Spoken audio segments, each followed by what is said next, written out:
তুই আমরা হাঁটছি, কখন কিভাবে বাড়ি পৌঁছাবো জানি না।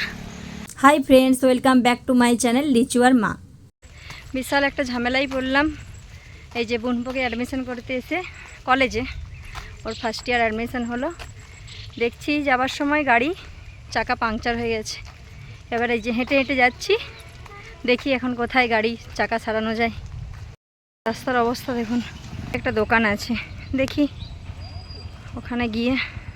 এই মোড়ডিতে এসে পৌঁছালাম।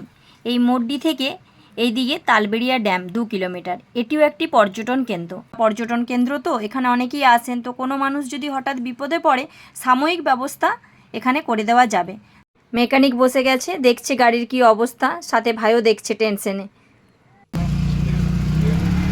অবস্থা খুবই খারাপ। টিউবলেস টায়ার তো যেভাবে সারানো হয় উনি সেইভাবে কোনো মতে ঠিক করে দিয়েছেন। তো আমরা জিজ্ঞেস করলাম আমরা বাড়ি পর্যন্ত মানে খাতড়া পর্যন্ত পৌঁছাতে পারবো কি না। উনি বললেন হ্যাঁ মোটামুটি পৌঁছে যাওয়া যাবে, কিন্তু ওখানে গিয়ে টায়ার চেঞ্জ করতে হবে। যাই হোক, ভগবানকে ডেকে আবার যাত্রা শুরু করলাম, দেখা যাক কি হয়। বৃষ্টি পড়ে রাস্তাটা এতটাই খারাপ হয়েছে, তার সঙ্গে ভয় তো কিছু আছেই মনের মধ্যে। সেই ভয় নিয়েই যাত্রা শুরু করলাম। হঠাৎ কিছুটা এসে এইখানে চলে যাবেন খেজুরিয়া মোড় সামনে আছে দোকান 1 কিলোমিটার। হ্যাঁ 1 কিলোমিটার নেমে গেলেই দেখতে পাবে না। তুই আমরা হাঁটছি। ওই গাড়ি একটু উপরে আছে, উঠে আছে। গাড়ি আবার পাংচার ঘন জঙ্গলের মধ্যে। ভাই চালিয়ে চালিয়ে আস্তে আস্তে যাচ্ছে, কারণ এই গাড়ি 3 জনের লোড নিতে পারছে না, আর আমরা 2 জন যাচ্ছি হেঁটে হেঁটে। শেষমেশ ওই বয়স্ক মানুষের কথায় প্রায় 1 কিলোমিটার দূরে এসেই ভাই এই দোকানটি পেয়েছিল। এই দোকানটিতে গাড়ি সারিয়ে আবার যাত্রা শুরু করলাম।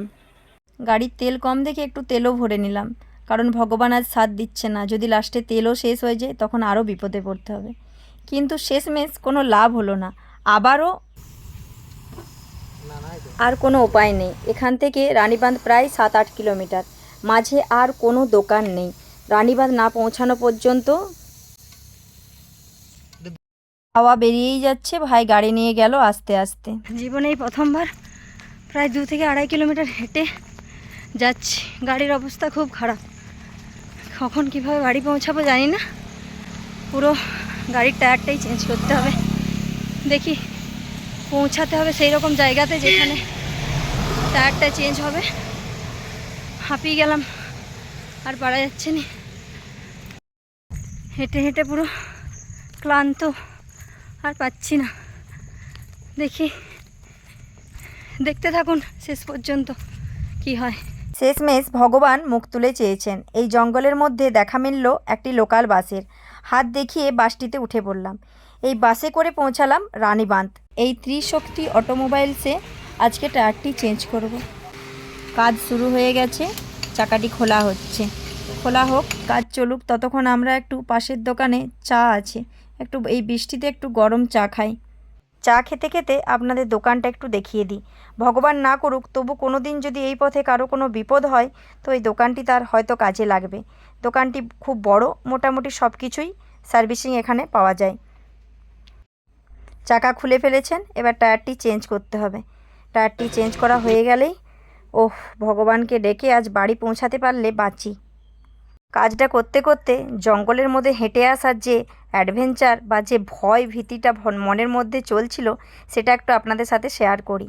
এই ঘন জঙ্গল আর সাথে অল্প অল্প বৃষ্টি, সঙ্গে শুধু বোনপো আর আমি একা।